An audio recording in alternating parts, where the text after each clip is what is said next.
Prove you wrong. Not every agent knows how to do every type of Oh, transaction. we learned this by blood. Risks to the agents. What would those be? There's a lot. First Nation spearheads or bones. Oh no, don't say that. It's not quite the same. I think that's really cool. I was asked to go into a meeting with all owners of 5 homes, and I knew it was a bad idea. I was like, you know what? I'm gonna do it anyway. The Red Chair Podcast. Real truth behind real people in real estate. Well, welcome to another episode of the Red Chair Podcast. We're so glad you've joined us here again today.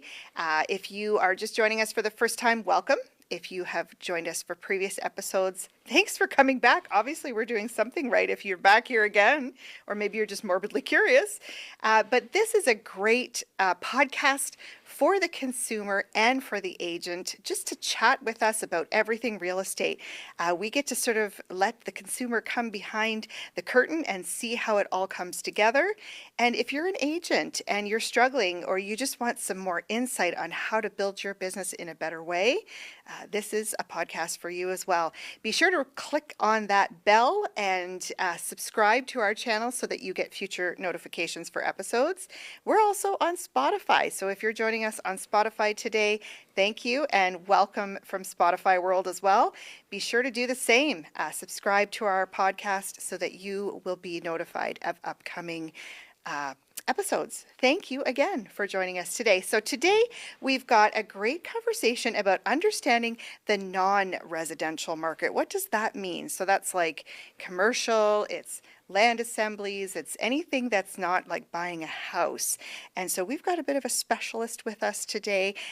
In the red chair is Colevin Crause. He sort of specializes in the commercial and that kind of realm. So welcome today, Colevin. We're so glad you're here with us. Thank you.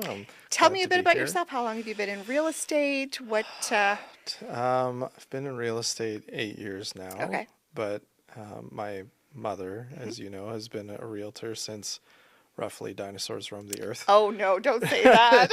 So, yeah, by proximity, like I've been around real estate for quite a while, but licensed for 8 years now. So you've been like, was she licensed when she was pregnant with you?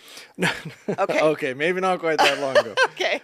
But, because like that, I mean, that would be funny because you would just be like, through osmosis, That's awesome. Well, you said dinosaurs. I did not say that. That's true. You're going to get in trouble for that ribbing later. her for that. Yeah, you just wait till she hears us. Good. So tell me, you kind of specialize more on the commercial side. Yeah. What does that look like? So commercial real estate's a very, very large world. Mm-hmm. And so I do not cover everything in it. I do not cover even close to everything in it. So I predominantly do commercial sales. Mm-hmm. And out of that, predominantly at the moment, land. Mm-hmm. So land assemblies or single parcels or existing buildings. So buildings that cash flow. Okay. And so an investor is typically the one who's going to be buying that. Those are the sweet spots at the moment for me. Right. So your client is different. It's not a family looking for a 4-bedroom, 3-bath. No. Yeah, nope, it's an investor, and they're looking for something multi-unit. Yeah, maybe. And to preface the conversation, I don't know if there's a standardized definition of what is commercial real estate. Mm-hmm. Like in the lending world, commercial is either non-residential use or residential of 5 units or more. I'm not a mortgage broker. Talk to your mortgage broker. Right. But it is in the sales world, the best definition I've been able to come up with is real estate for the purpose of making money. Mm-hmm. So whether that's investing in properties that cash flow and have future development potential, like that to me is kind of the gray liminal zone of what's commercial, what's residential. Mm-hmm. So just to preface our conversation, when I'm talking about commercial real estate, that's what I mean. Okay. It's fascinating. It's like a little over my head. And I have listened to you speak before. You're a fabulous teacher, by the way. You have spoken for our agents before so that they have a better understanding of what it is that you do. And I've watched you put it on a diagram on a board, and I'm still kind of glazed over. Like I'm a resident. Like at my core, I sold real estate as a residential salesperson. So, Yeah. when we get into this sort of next level stuff, but it is fascinating. And I think there's some nuggets there for the consumer, so that they understand it better. And maybe they understand, things like land assembly and what that might look like if they're a homeowner, but they live in sort of a great area that could have future use for it. So we could talk about some of those things too. So that's really cool. So my first question, we're just going to talk about the landscape of commercial real estate based on what you've just clarified. And so, we're not going to necessarily delve into everything commercial because like you said, but what would you say are the biggest misconceptions that residential agents or consumers have about the commercial market? Ooh, that's a very big question. It is. So it's two groups too, agents and consumers. Yeah, well, I think it's actually kind of more than that, because on the buyer side, you can have mom and pop type investors. You can also have real estate investment trusts and pension funds, like very large, very sophisticated groups. I suppose the question lends itself more to the smaller investor side on the buyer side, and on the seller side, probably the smaller investor as well. I'd say a very common misconception, especially for those who are just a homeowner or they inherited a property, is how properties are valued. Because in the residential world, it's just like, oh, well, Bob and Sally sold down the street a year ago for this, and my realtor just sent me all these sold ones. And often in the commercial world, transactions don't happen on the MLS system. Right. And so unless the realtor is part of a team that did those sales or they themselves did those sales, it's very difficult to find out about it. And even worse than that is if it's a share sale, then there's like really no way to track it. If it's a real estate transaction and there's something that happens at land titles, there's different ways to find it. Right. But if it's a share sale, you ain't finding anything. Right. So valuation's a big one, and part of that is linguistics. So like looking at something through the lens of cap rate, and I know some residential agents that throw that around for their property, but it's like, do you really understand what that means and why that's there? It's usually used for commercial valuation purposes rather than getting a residential mortgage on an investment property. Yeah. So I would imagine every day looks different to you. Oh, constantly. Yeah. Constantly, because regulations are changing all the time. Yeah. In our industry, from the Fed, right? Like there's the big announcement from Carney, $13 billion, and no one really knows what that's doing yet. CMHC is changing things all the time. Yeah. Municipalities are changing bylaws and Right. OCPs, et cetera, constantly. Yeah. So it's different all the time, which I think makes it actually really fun.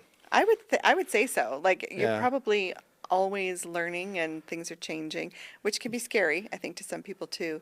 But like a typical day for you, like, are you kind of like, do you get up and sort of like check the news first? Or like, and then you go Checking from the there? news is dangerous. I man. know. Like you just get sucked down a rabbit hole, and before you know it, like Your day's over. Where did my day go? Yeah. And we were just talking before this went live. Like we both have busy families Yeah. as well, and so Yeah. you really need to be conscientious of your Yeah. time.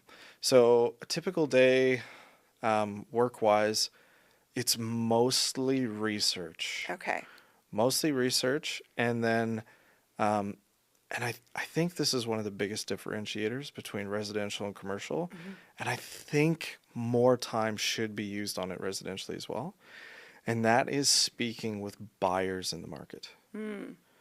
Because ultimately, they're the only ones who pay any money in any transaction. Right. So irregardless of what a seller thinks that they want or what their home Yeah. is worth, it doesn't happen unless a buyer is able and willing to give them that money. Right. And so, that's why I spend so much time on it, because otherwise I might try and get listings or, tell my client who I have their listing, oh, I think we can get XYZ. Well, if I can't back that up Right, by you having can't- had yeah. conversations with real people, Right. I'm just guessing. Yeah. So in your, area of expertise here, those are investors for the most part. So are Yeah. you connecting with investors every day and just being like, hey, what do you need? Yeah, constantly. And like, I suppose we'll use investor and developer and such Right. interchangeably. Okay.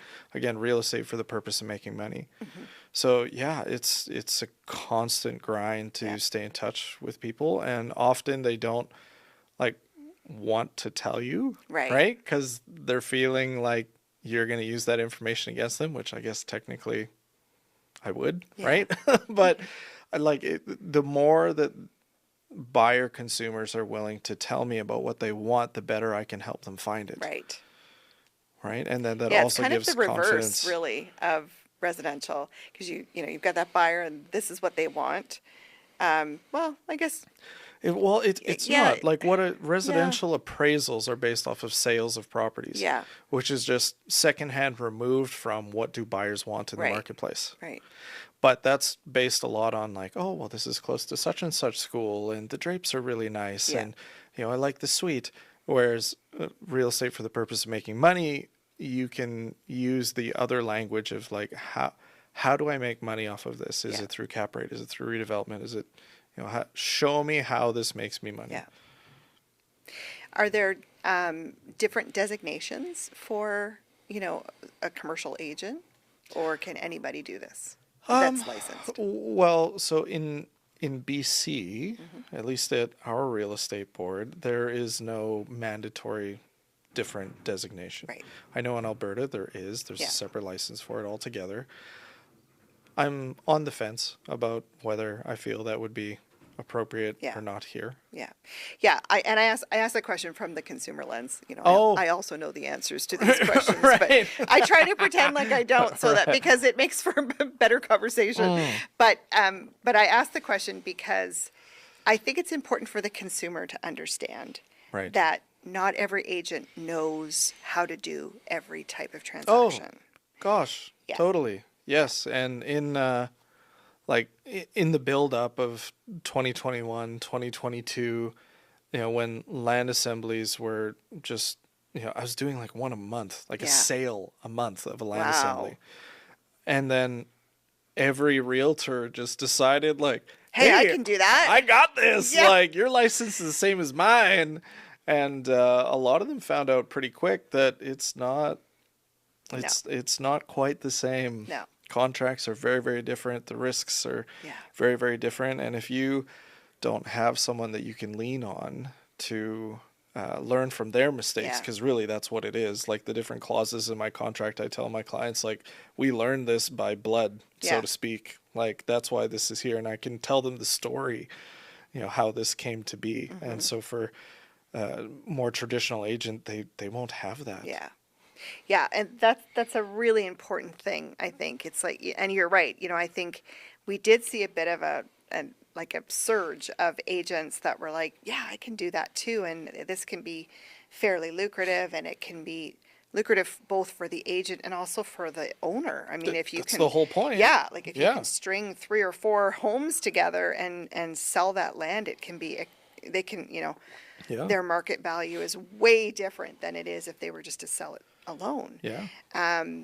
But for the sake of the consumer, like, make sure that this person knows what they're doing. Right? Yeah. Yeah. I mean, I would be asking for ones that they've done before. Yeah. And at the risk of being too intrusive, like, hey, can I have their phone numbers? Like, I want to know how it went. Yeah. Yeah, that's likely what I would do. And like, I hope that previous comment didn't scare off anyone who's been thinking about trying to do commercial. Right. Like, when I was first starting to get into it, I called a commercial realtor who I will leave unnamed. Okay.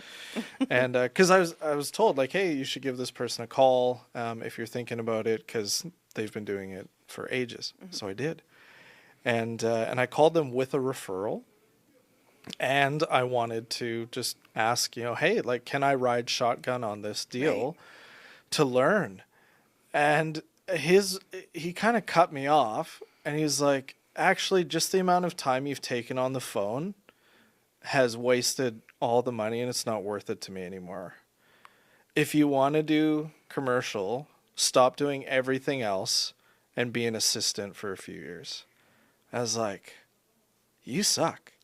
So I actually, like, the whole fight or flight Wow. thing, like, I just dug in my heels and I was Yeah. like, I am gonna prove you wrong.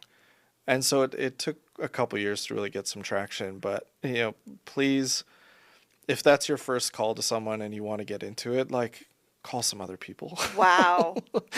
Don't let them. And it's a common theme in commercial real estate, especially Yeah. among the older crowd who've been in it a long time. Yeah. It's just like, it's too complicated. Don't do it. Yeah. It's scary. It's not. It's like learning anything new. Yeah. Yeah. Interesting. Yeah. Wow. And you kept with it. I love that though, because I feel like it's like, okay, I'll show you. Yeah. Right? Is that so? Yeah. Yeah. Just watch what I'll do now, right? Yeah. Wow, that's insane. Wow. Okay, so we talked a little bit about some misconceptions. I think, the point here too is, not every agent is the same. Really make sure that you understand, like, if it's a commercial deal, that you're getting the right fit, Yeah. not someone that just occasionally does some commercial on the side, but mostly residential. I kind of feel I have feelings about being able to do both as well. I feel like it should just be that an agent does one or the other. I could get some comments for that, but I'd say it depends on the specialization. yeah. So if you're dealing with commercial that has residential components, so Yeah. let's say a land assembly for a 6-story building that's going to be condos or apartments, Right. it's really handy to have the inside scoop Yeah. as to what's happening, because the end value of what they build is residential. And so if you don't know what that is, Yeah, you're going to have a that's really true. difficult time valuing the land and conveying that value to a developer. Yeah. And the same with when you're looking at a residential building. Mm-hmm. Yes, you can sell it based on cap rate, but the beauty of commercials, there's sorry, cat lovers, I can't think of anything else. There's more than one way to skin the cat.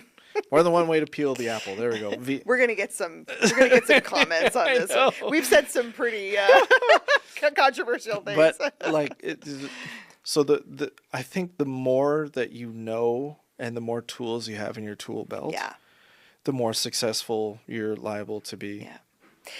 And so for that agent that's, listening to this and going, yeah, like that really interests me. And, you said you don't want them to be afraid to reach out and connect or whatever. So how should they go about doing that? Like, Well, I'd probably start with your managing broker, because they know all the agents. yeah, Like, as an example, I'm not often in the office, so I'm not just going to be wandering around for you to bump into me Yeah. and have a chat with me. And I'd imagine that there's a lot of commercial agents that are that way. Actually, there's probably a lot of residential agents that Yeah. are that way too. Yeah. So I'd talk to I'd talk to the managing broker and ask them, hey, I want to learn a bit more about X, Y, and Z. Who do you think I should talk to? right. And the managing broker sees all the deals, and so they're going to have a very good handle on who to approach Yeah. and who's approachable. Yeah. Yeah. And I mean, not all brokerages even have commercial agents in them. So, That's true. So if that's something that you're considering, you may have to look at. Switching brokerages Yeah. might be beneficial. I mean, well, I got to put my little plug in there. well, like for real, like when we're talking about mitigating risks, Yeah. to have a managing broker who has seen Yes. some of the potential pitfalls Yes. before and is able to advise you appropriately, like that is worth its weight in gold Absolutely. as well. Yeah. Both for the agent and the consumer, right? Because I Yeah. mean, they just are going to be able to, like you said, mitigate any, anything that can come Yeah, up. So- and hopefully, I don't really know how to quantify it, but I would suggest that both as a consumer and as an agent, you really want to be around people that are solution oriented. right. So if you're asking questions and it's just no, or we just don't do that, Yeah. and you try and prod and they're just like, no, like we just don't do that. Yeah. Like that's probably a really good sign that you're in the wrong spot. Right. Like you really need to surround yourself with people who can critically think and solve problems. So good. That's really good. Okay, so let's talk a little bit about commercial buyers. Again, based on, what the type of commercial real estate that you do. Who are the typical commercial buyers and what are they looking for? And we've talked Ooh, about this a little bit. We talked about investors, we talked about yeah. developers, but So uh, at the moment, and like this is it with commercial, it changes, okay, right? that's good. So there was a period of time where in the development land for residential multifamily, it was predominantly REITs that were buying. Landscape changed, interest rates, taxation, all, that buyer group went away. So it was up to the agents, really, to figure out who can now buy this and why. Right. And so in my own practice at the moment, the majority of my time has been spent trying to solve the Rubik's Cube of nonprofits and how they can get involved. And so there's all these new programs coming out from different levels of government, but the definition of a nonprofit is they have no money.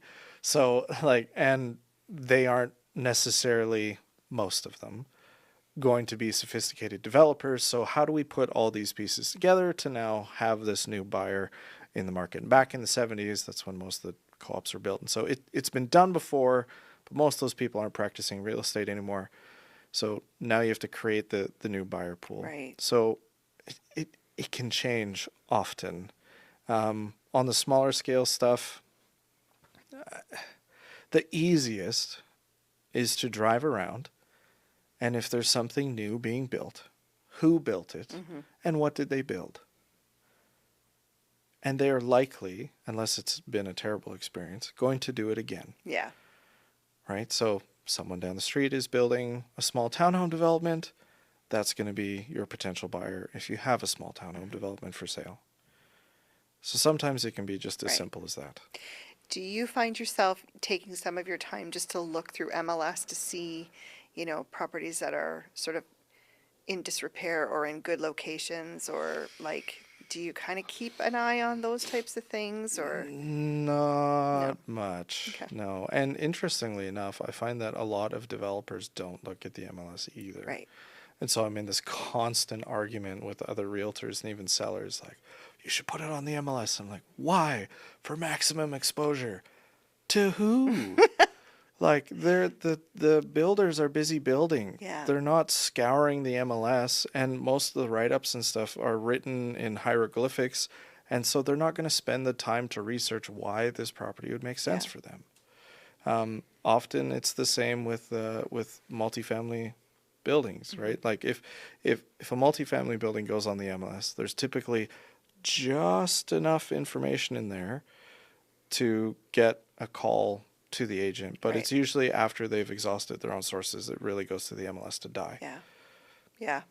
So really, for the consumer's point of view or whomever's looking at MLS, the stuff that's on there is not really Usually the not. So greatest. sometimes you can Yeah. sometimes you can get a gem. And Yeah. so in BC specifically, right? We have to be on one side of the transaction Yep. and not the other. And that's a very crisp line. There's no blurring that line. Yeah. So I usually am working for sellers. I prefer to be on the seller side of things because then I can try and solicit offers from multiple buyers. If I'm on the buy side, I have to work with just one buyer for one, or trying to get one Right. property. And I have to wait until they're like, no, okay, no, we're totally done here. This Yeah. is not us. And then I can talk to another buyer Right. about it. Right. So that's why So, I'm yeah. usually not cruising the MLS for properties. That's fair. Interesting. So the takeaway I got from that last question really is, it's always changing. So what, Yeah.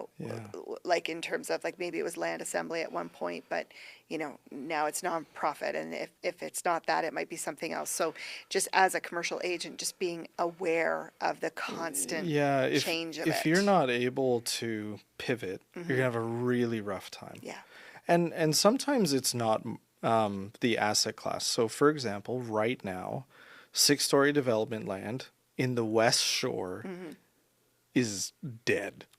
Like it is, and there's foreclosures hitting the market. It's a really bad place to be. Yeah. And part of that is BC building code changed. And it changed in ways that dramatically impact the cost of building anything over 4 stories. Right. I'm not an architect, talk to an architect. But in the core, like closer to UVic or downtown Victoria or Esquimalt even to a degree, 6-story can still make sense. But if you're not keeping up on that stuff, and often, again, it's not always coming from a news source. It's coming from talking to the developers who are actually doing the thing. Yeah. Well, yeah, and I think relying on news sources is maybe not a great idea because Probably not the best. It's not as accurate as what's actually happening on the ground, right? Yeah, right. So I'll have a conversation with a developer. Today I had a call from someone about a specific municipality, which I will leave unnamed. And they said, hey, the site looks great, yada, yada. But did you know that this municipality no longer allows retaining walls for developments? And I was like, excuse me? Like, no, I didn't know. Oh, yeah. It's a recent thing. They no longer allow retaining walls. You have to build with the land. It's like, I'm not sure how that works with engineering requirements. And so, like, that wasn't the truth that I held on to, but it gave me a direction to go look for information. So I called the engineering department of that municipality. I said, hey, I just had someone tell me this. What is happening? Because that seems crazy. Like, oh, that was a misconception. You need to go to this bylaw, this part, and so wrote it all down, and I can go right there and see exactly the changes that were made. And they're not nearly as egregious as this person claimed. Right? Great piece of information. I wouldn't have got it from the news. I didn't really get it accurately from the developer either, but it was enough for me to go and look and find that something had changed. Yeah. And that's so important, doing that part to, make sure that it's right or wrong and make sure you know it, right? Yeah. I did it wrong a few days ago. So there's an agent in town who is I love all these stories, by the way. Is not with our brokerage. Okay, good. And they're prolific. They do a lot of deals. Their team does a lot of deals, right? And this is their team lead. And he knows that I do development stuff, and I work with developers. He's like, hey, I've got these 2 properties. XYZ address. I think they'd be great. Do you have a developer that would buy them? You can do 4 units on this lot and 6 units on this lot. And I was like, wow, that's great. And I just assumed that he knew what he was talking about. It was close enough. Like, it sounded right. I hadn't seen anything exactly like that in that area. So I was like, but it's close enough, and he does enough of these, and he's telling me, oh, I've sold 7 of these recently, and all my developers are full. And I was like, oh, conflict. Anyway. And so I just took his word for it. And then I called a developer that I know, and it's like, hey, like, I was just approached with these 2 properties. Here's the address. They say that you can do this on this one, this on this one for this price. That seems like a great deal. And like 3 hours later, I get this email, hey, can you send me the part of the bylaw that says that I can do that? Because I can't find it anywhere. And I'm like, oh, crap. Now I'm in recovery mode. I just assumed that another professional knew what they were talking about. Shame on me. And so I went and dug through it, and same thing. I was like, uh-oh, it's not here. And so I reached out to that agent and was like, hey, can you send it to me? And it's been 3 days and I've heard nothing. Oh, wow. Yeah. So super important. Always go to the source. Yeah. And go with your gut for sure. Yeah. And I did it wrong. And we don't always get it right. And I think it's great that you can say that and just be like, I messed it up that time, but you were able to also clean it up, which is good. Yeah. No harm was had. Yeah. Nobody entered into contracts based on anything. Yeah. But it's just why it's so important that we keep up to date with, these bylaws are changing all the time. Constantly. And municipality to municipality is completely different. Yes. And so just because you can do it here doesn't mean you can do it here, and so on. So it's just, I'm sure you're just busy all the time trying to figure all that out. Yeah. Wow. Yes.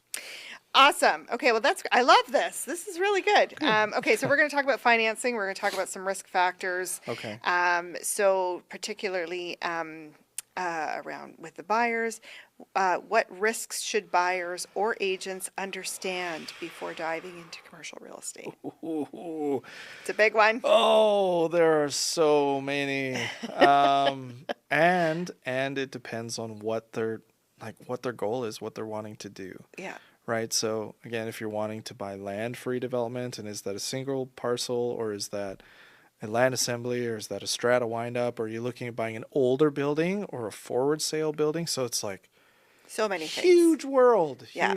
But I'd say I'll just go with some that I've run into recently, if that works. So it's not a Yeah. comprehensive list, Yeah. but things to watch out for. Archaeological. Oh, yes. Yeah. So it turns out, as far as I'm aware, that is not a public map. So when you apply to get the archaeological assessment Yeah. report, right? Like, is there a high probability or not of archaeological findings? They send you a little screenshot Yeah. of their map, but you can't just go to the map. Yeah. And that's a very scary thing for And so potential explain buyers. that a little bit just so people understand. Sure. So, like, is there suspected archaeological items Like like First Nation spearheads or bones, oil, oil? diamonds. I'm not really referring to that. I don't know if that'd be a bad thing. But it is part of the foray because Sure. I've gone through it before too, and especially in certain parts like out towards the water. Yeah. You just want to make there's no like minerals or like, expensive things that the government is going to want to take from your land.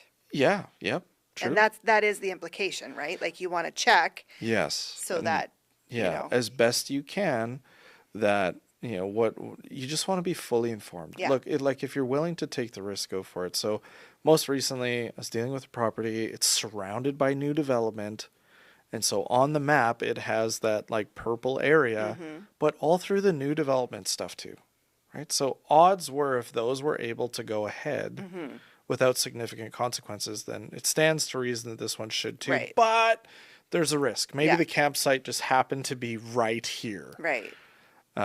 So that's ultimately up to the buyer's discretion, what they would like to do Yeah. at that point.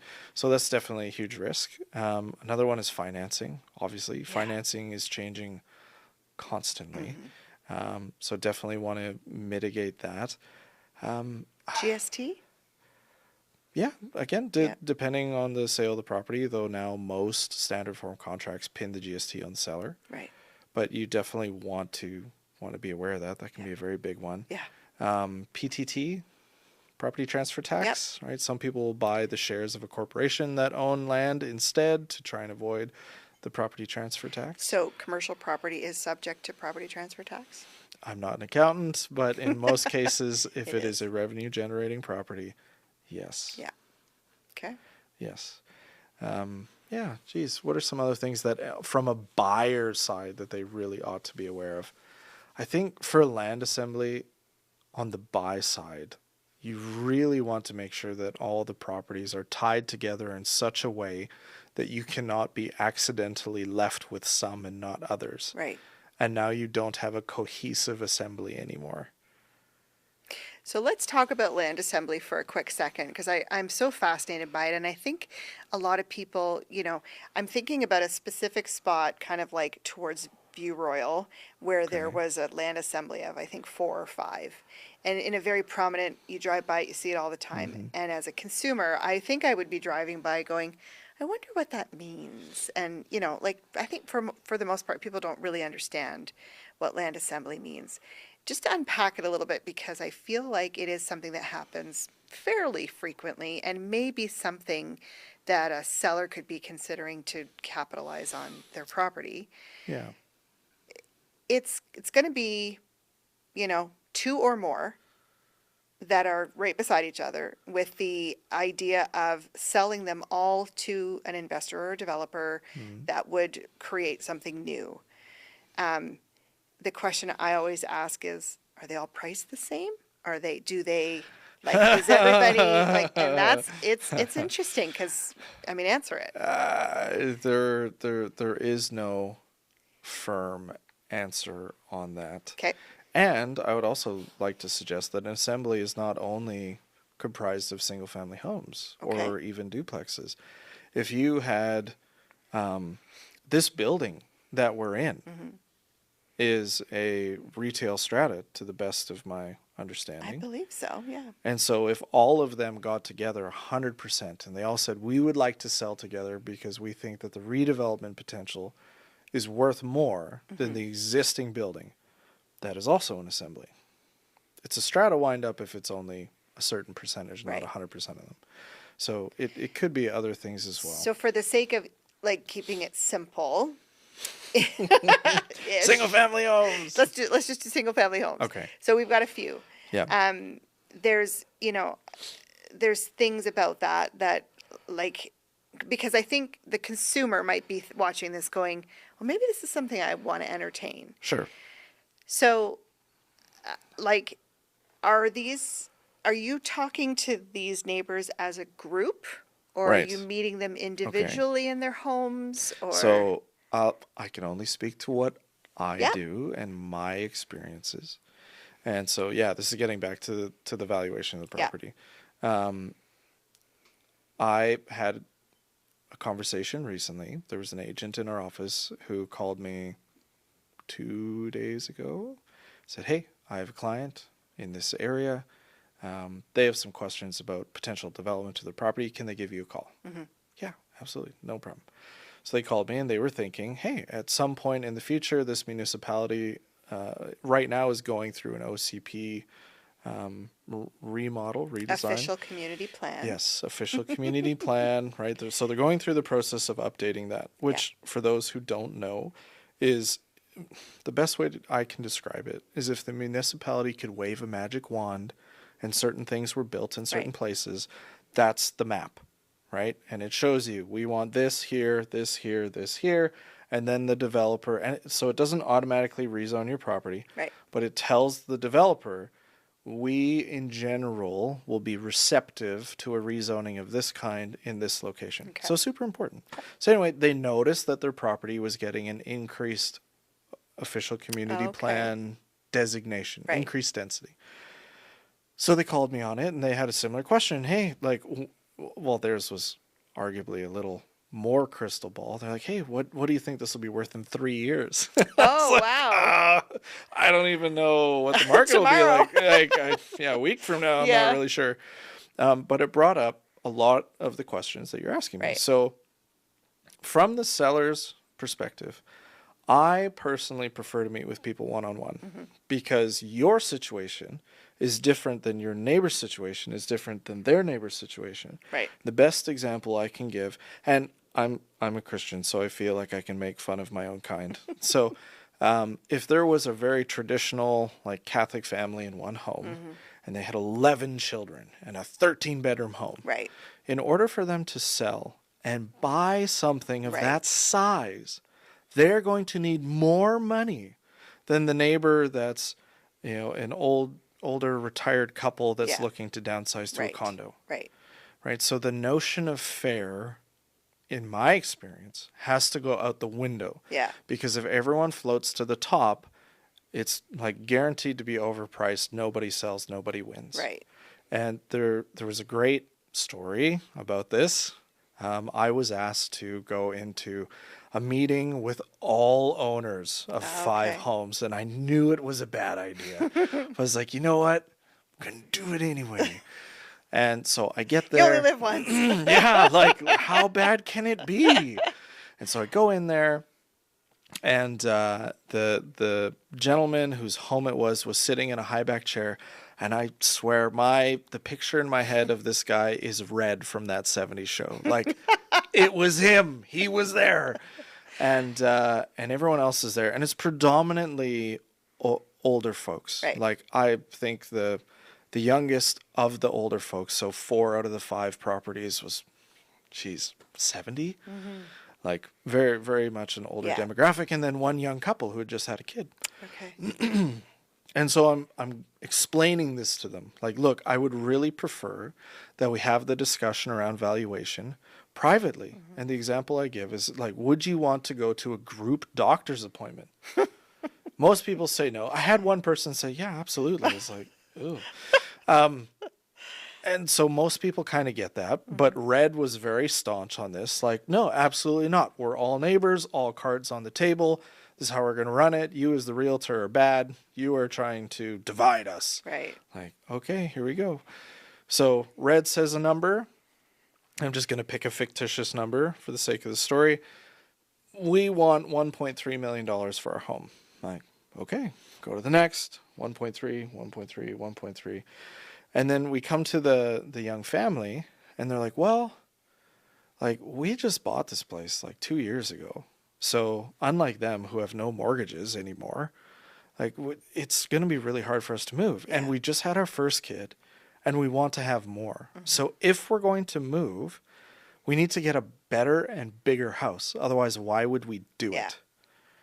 And so, again, for the sake of the story, let's say at that point in time in the market, they legitimately needed $1.6 million. Right. That's different, but it's totally understandable. Absolutely. But then Red chimes in. He's like, settles it. We're all getting 1.6. I'm like, and it's dead. Like, no chance. Yeah. Right. So, and I know that there are other land assembly educators who are vehemently opposed to that concept. Yeah. But it's the only way that I do land assemblies these days, is on an individual basis. We just happen to be selling as a group because it's beneficial for everybody. But the idea of a same price point for everybody Yeah. is not very doable. Yeah. And I have yet to ever have success selling a land assembly doing that. And I don't know of very many that have. Yeah. So interesting. It's really fascinating. That's a great story. I was like there in my mind. I'm like, oh my goodness. This is like, I'm feeling the pressure. Yeah. Well, and so if I may, there's a sad part to this story. So eventually, for reasons that I won't get into, they fired me, right? They didn't want me to Right. take this on anymore. I was like, that's fine. Good luck. Yeah. So they called another agent, a residential agent. He's like, sure, how hard can it be? I'll put signs in the ground, right? So he puts all these signs in the ground. Gosh, what was it? Almost 2 years. Wow. Didn't sell. One of the older gentlemen was very, very old. You know, was already mostly deaf, Right. lived by himself, right? So writing is on the wall that at some point, this may no longer be your choice. Right. It may be forced upon you. Yeah. And so, sure enough, shortly after that assembly failed on the MLS, he was forced to sell. And the discrepancy between what I recommended as far as a price point that I was pretty confident was attainable Right. at the time, and what he ended up selling for was $400,000. Wow. So it's significant. Yes. Right? And so if we just pick random numbers, it's similar to being like, okay, your home's worth $900,000 on the market. I'm saying that, you know, there's a very solid chance you get 1.3, maybe it's 1.2. So are you telling me that $1 million isn't a win? Yeah. If residential's 900, $1 million is not a win for you, and there's a good chance you're going to have to sell in the next few years, like, take the chips off the table. Yeah. But in the group setting, that just It disappears. just spirals. Yeah. Yeah. Yeah. So that's really, I mean, again, like it's just having the right person to have those conversations and to know how to say that to make it impactful so they see that. I think that's really cool. Interesting. I have Yeah. learned some new things today. So I know other people will too. I'm glad. Okay, so financing. So we talked about financing, we talked about some risks. Those are all good things. We talked about risks to the buyers, risks to the agents. What would those be?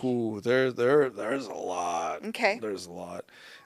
Really stepping outside of your lane Yeah. and or making, well, which goes in line with making promises that you can't deliver, right? So if I'm working on a very, very large commercial transaction right now. I did not write the contract. Way too complicated and way too big dollar wise. So the liability if something goes wrong, I'm not covered. Yeah. So got a lawyer to draft that Right. specific contract, right? Yeah. So it So shifts knowing when to do it and when not to. and when not to Yeah. do it. Yeah. Yes. Also giving if I think it's important if you're giving a referral. So clients like, hey, we're new to the market. Do you have any property managers, that you would recommend? I would suggest, as best you can, giving a list of some that you've heard good things about or you've had good experiences about, not just one. Right.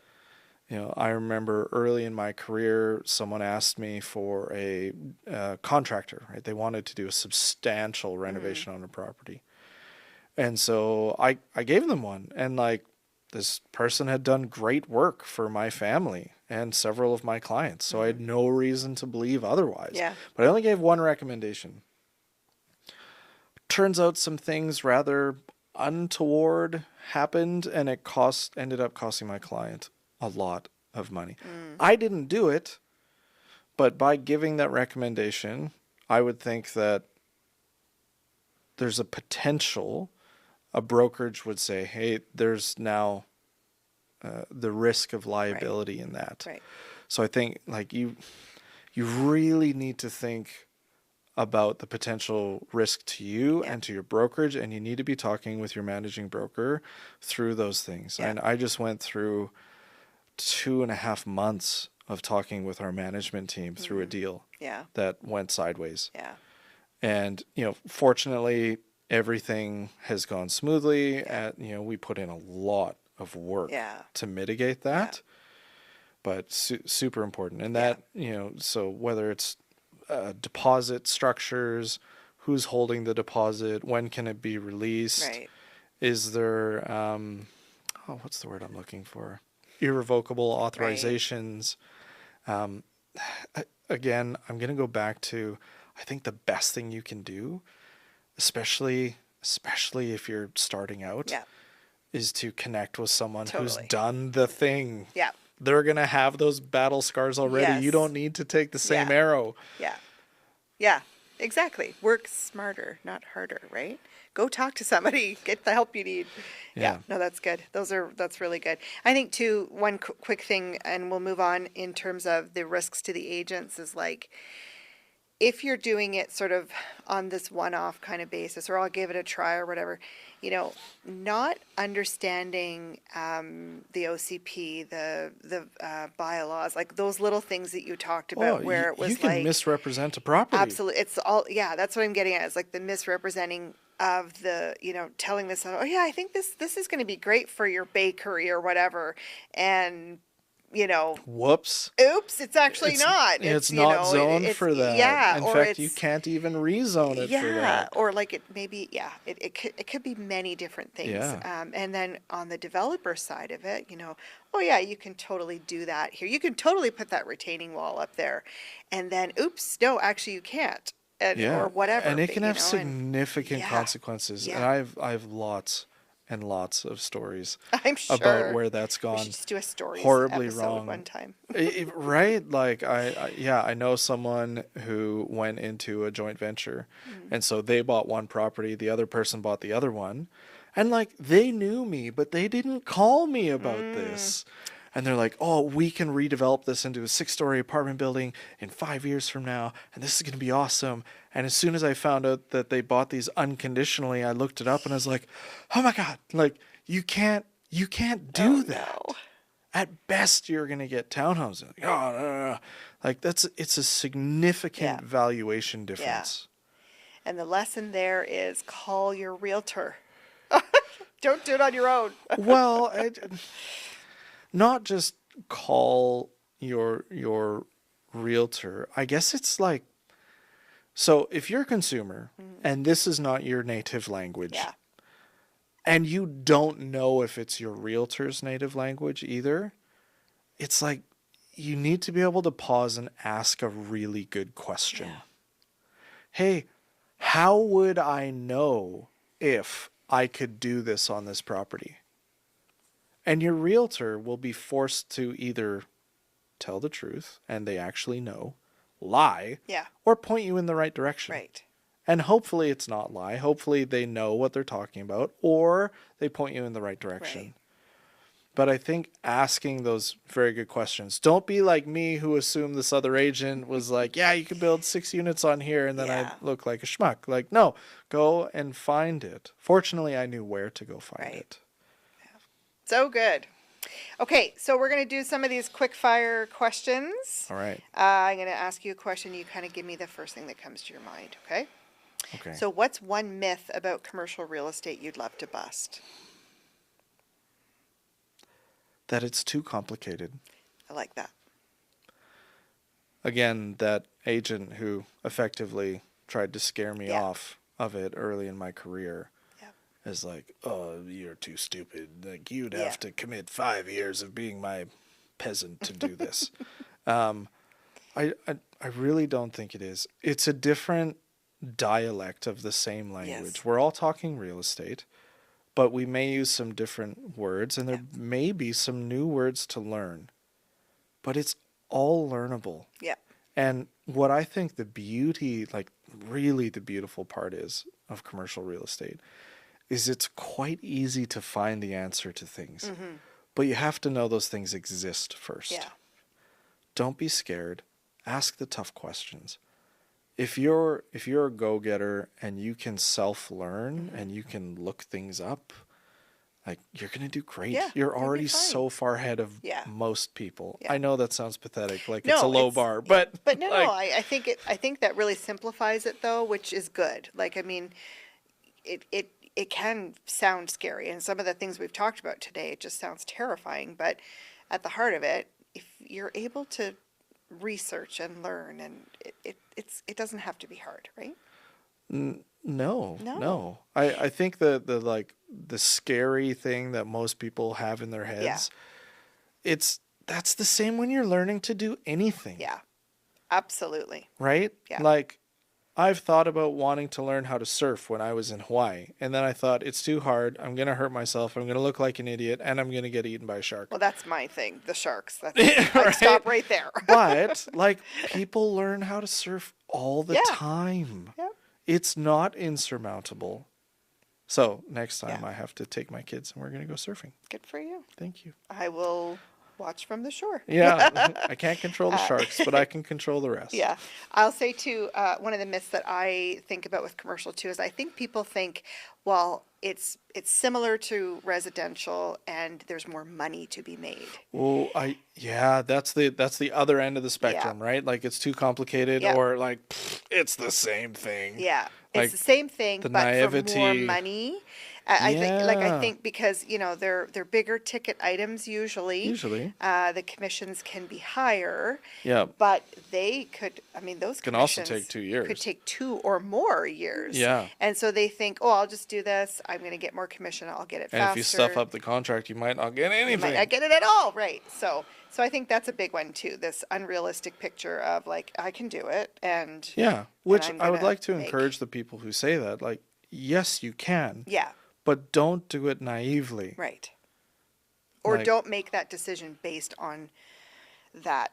based being on your goal. residential experience. Like, realize that there's something different to this. Yeah. There's a reason why there's not a lot of people who do it well. Yeah. Yeah, that's good. What's one skill every agent should sharpen if they want to understand commercial? I think we've talked about it a bit just in terms of research and stuff. But Yeah, I think really being able to connect with buyers and be able to have an intelligent conversation with them to find out what they really want. Yeah. Where they want it, why they want it. Yeah. That is probably the single biggest skill. Yeah. The second one to that would be being able to follow up on that. And that's where the research component comes in. So, okay, how do I find that? And how do I run the numbers on that? my Excel skills since I started have So I'll gone come up to you dramatically. I'll come to you if I need help with Excel. That's good. And finally, if the commercial market were a sport, what would it be? Ooh. I would say it's the AFL. The AFL. Okay, I'm not. Aussie Rules Football Oh, League. Aussie Rules Everybody Football League. do yourself a favor and watch an Aussie Rules football game. Okay. So we just had like the Super Bowl of the AFL. My wife's from Australia. We Okay. love the AFL. And our team won. Go Brisbane Lions. But That also might put comments in the feed here because if someone there's lots of Aussies someone's here. a Geelong supporter, they won't like that comment because they lost. But yeah, I would say it's a footy game because Yeah. it's chaos. Yeah. And it's more chaos than organized chaos. So in residential real estate, there's always people buying and selling their home. You know, they're getting transferred. God forbid they're getting divorced. Yeah. Or they just want to make a move up or down, right? So it's relatively steady, Yeah. people buying and selling. In commercial, as we discussed, one particular asset class can be the top of the mountain and very quickly, like nobody Right. wants to touch it. It's the plague. Exactly. Yeah. So if you can't figure it out Right. relatively quick in real time, there's a good chance you're going to struggle Yeah. greatly. Good. Colvin, thank you so much. I think this has been really good. I certainly am just like processing all of it and thinking there's more I want to talk about, but we've run out of time. Okay. Another time. But I think, if someone is looking at doing commercial real estate, or if there's a consumer out there or a developer or someone who's, wanting to get into this type of business as part of their plan, reach out to Colvin. I'm sure you'd be happy to have coffee with people, talk about their business. I know you are a great asset to us here at Royal LePage. We appreciate you so much. And so Colvin, your information will be at the bottom of our podcast here. People will be able to connect with you by phone, by email, all the things. And we just appreciate you taking the time with us here today. So thank you. Good. Thank you for having me. I hope it was useful and actionable. Yes, it was. So thank you again for joining us here for another episode. We hope you have found it helpful. Reach out to Colvin if you've got questions, and stay tuned for more great feed. We would love to hear back from you. So be sure to put comments in our podcast episodes and reach out to us if there is a topic you want to hear more about. We would love to hear from you. There are some other options here along the video. You can choose if you would like to listen to other episodes, and don't forget to subscribe for upcoming new episodes. We wish you well, take care, and happy selling and buying and all that real estate fun. Take care. Bye for now.